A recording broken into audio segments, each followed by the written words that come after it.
Hello दोस्तों, मैं मुन्नी मरिया बोल रही। मेरे यूट्यूब आप लोग का स्वागत है। चलिए जो ना कि लाचारी गीत डालेंगे आप लोग। जो ना कि सुनिए, लाइक सब्सक्राइब और कमेंट में ज़रूर बताइए कि गाना कैसा है। आप लोग शेयर भी कर दीजिए, आप लोग से हाथ जोड़ के मिलती है।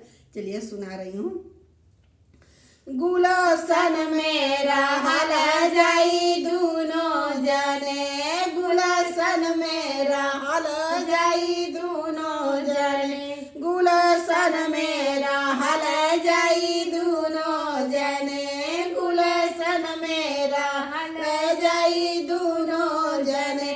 तुराया मोरावा हमरा मोरनी, तुराया मोरावा हमरा मोरनी, जंगल के बीच रहल जाई दूनों जने हो, जंगल के बीच रहल जाई दूनों जने हो। सोहाग गुलशन में रहल जाई दूनों जने हो, गुलशन में रहल जाई दूनों जने हो।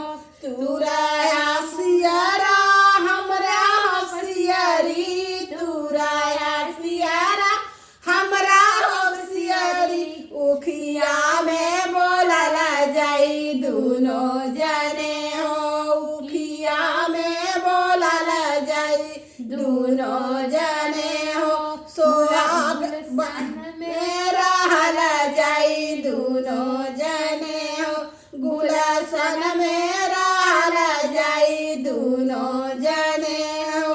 तुराया मुर्गा हमरा मुसिटी, तुराया मुर्गा हमरा मुसिटी, बिलिया में रहल जाई दूनों जने हो, बिलिया में रहल जाई दूनों जने हो। गुलशन में रहल जाई दूनों जने हो, गुलशन में रहल जाई दूनों जने हो।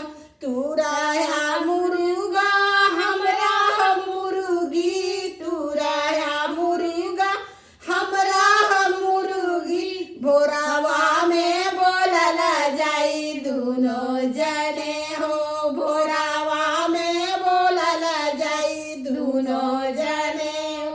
गुलशन में रहल जाई दूनों